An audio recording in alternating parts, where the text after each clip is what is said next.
Okay, so I thought before I start spraying the models, There You you hear go. it now. do with the airbrush. Yes.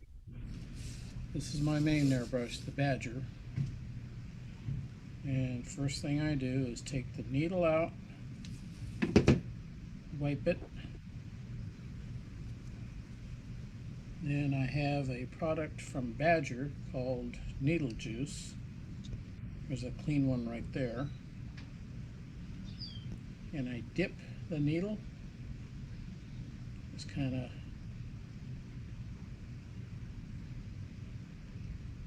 get most of it off.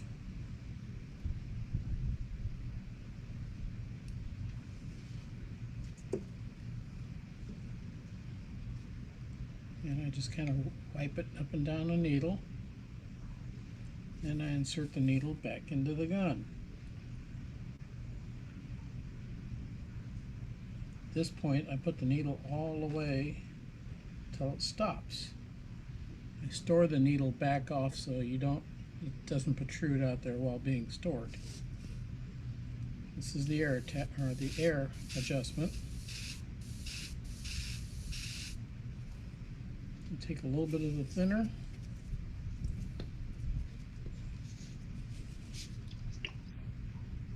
Put a couple drops down in the reservoir.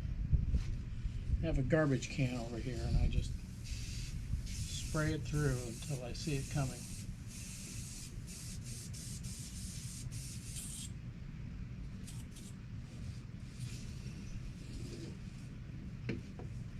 Now the airbrush is ready. Now for today I'm going to use the Titan Buff as the main thing to color up the black. And this is a little Tester's paint mixer. I just stick it down in there, turn it on, scrape the bottom, just bring it on up.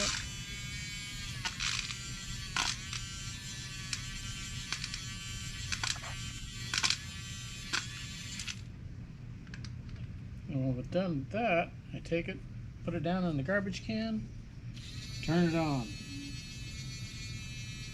Gets all the excess off. Then I just leave it. Within 10-15 minutes, that's dry and will not contaminate anything else. Actually, for now, I'm going to actually pre-do all the other paints. So I'll put a little thinner on here. Wipe that off.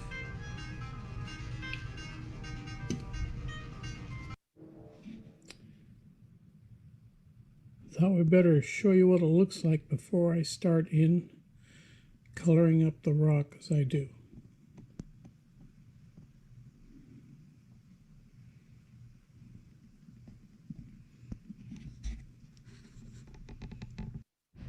Okay, I'm going to start with the Titan Buff.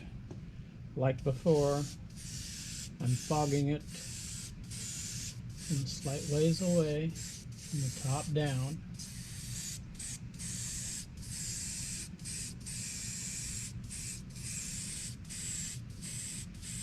All it is kind of give it a good base color.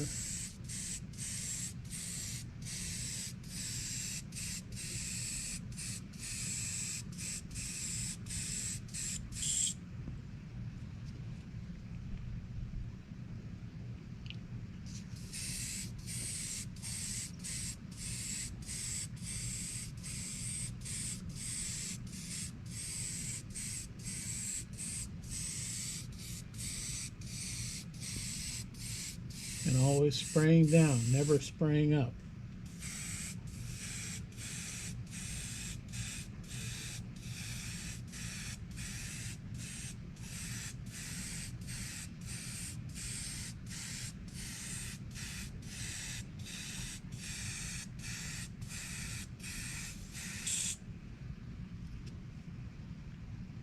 Dave, is the black, is that how it, is that the material, the basic material, or is that paint? No, that's paint. Actually, it's an artist primer called gesso. I have found some black gesso, but it's not easy to find. So what I'm going to end up doing is next time I'll hit it with white gesso, but I will hit it with black paint before I start anything.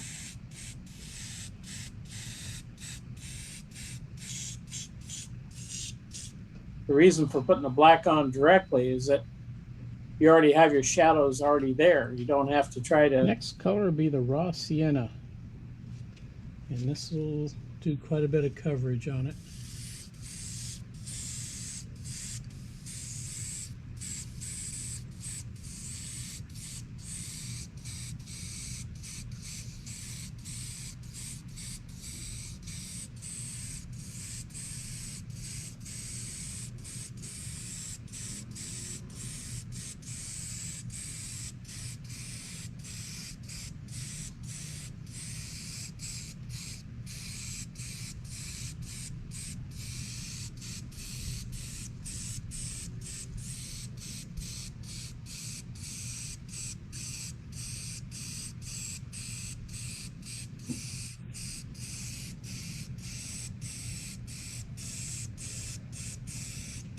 This is really what I consider the base color.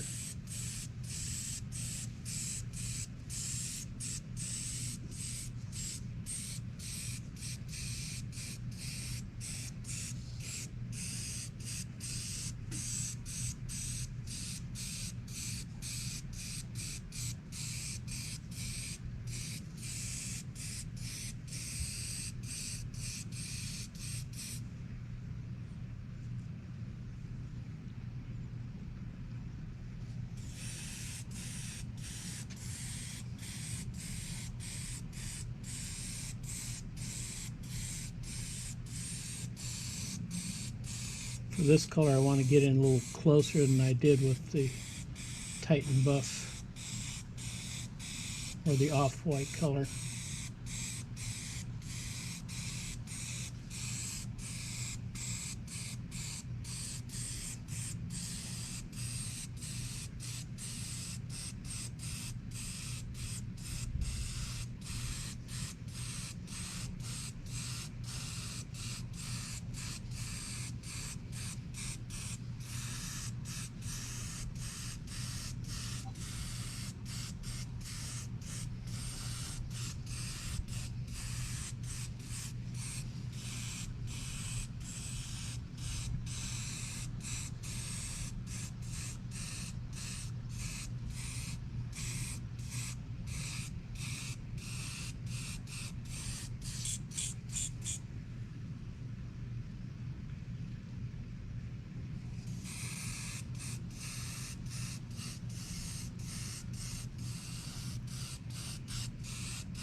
Right this second, I'm cleaning the color out of the brush.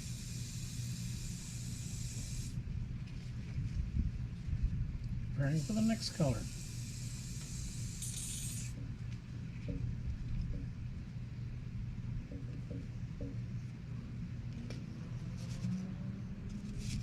Now, there's really 4 colors of brown, although I only have 3 of them.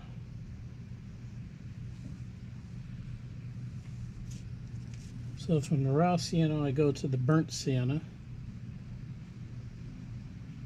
It's a little more reddish. And that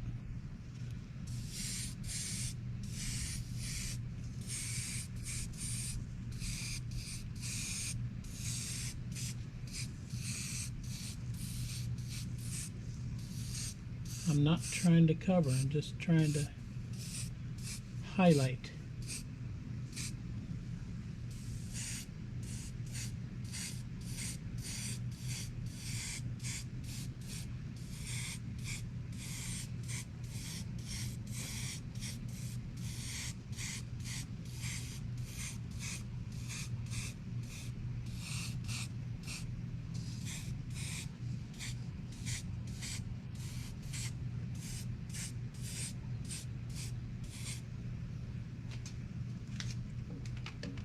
again, washing the brush out for the next color.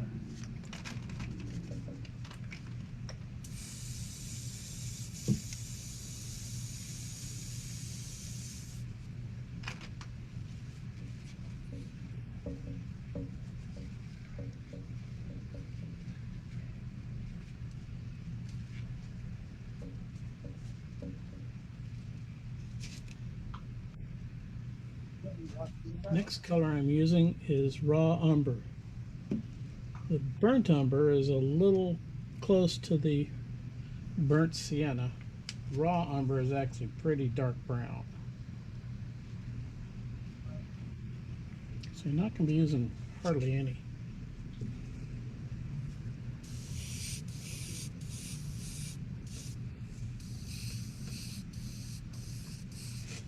The color I'm using is raw umber.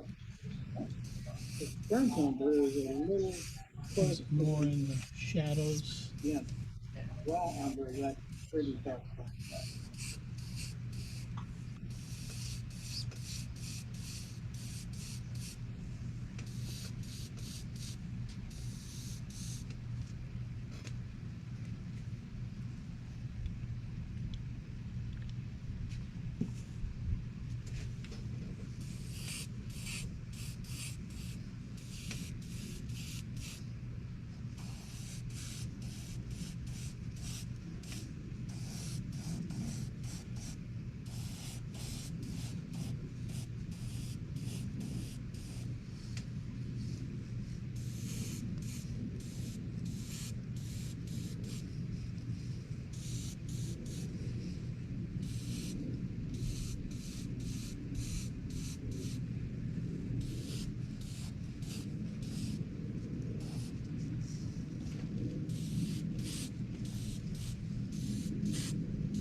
Just like that, we got about most of it.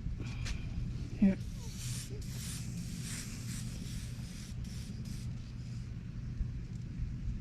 There's always something more to do.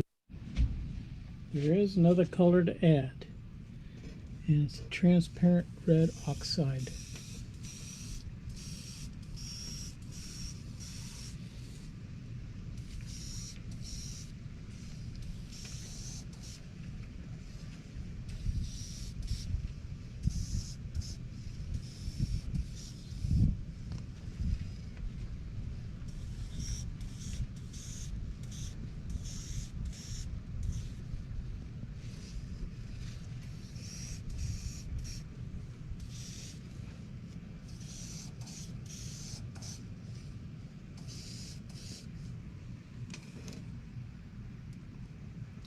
It's one of those colors used very sparingly.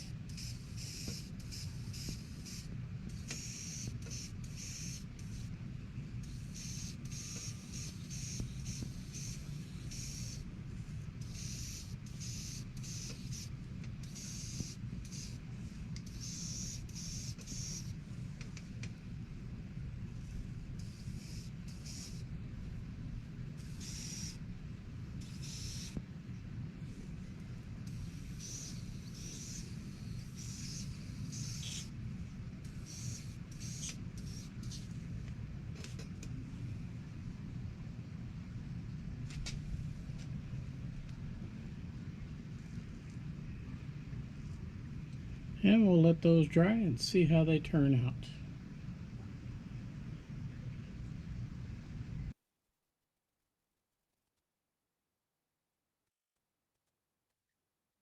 Okay, so I thought before I start spraying the models, I was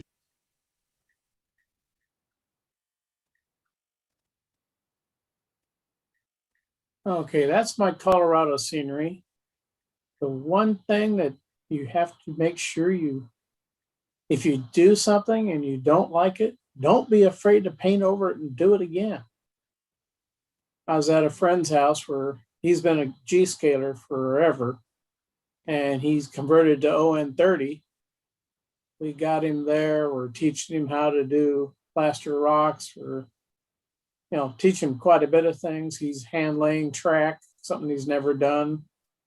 And we finally got to the point and told him, if you don't like something, don't be afraid to tear it out. All of a sudden he says, I don't like this across here. And I grabbed my favorite little oscillating tool and I went, tore it all out. We're going to start all over on that little river walk in front of his one of his tracks. So if you do something that doesn't turn out right, you can either tear it completely out or you can just get some paint and paint over it and start again. Of course, you've never had to do that, have you? The scene you see behind me is about the third time before I finally decided I liked it. So yeah, it's been torn out and redone several times. Well, you're quite an artist, Dave. Thanks so much for sharing with us how you do these things. I mean, it's just fantastic to watch you do them.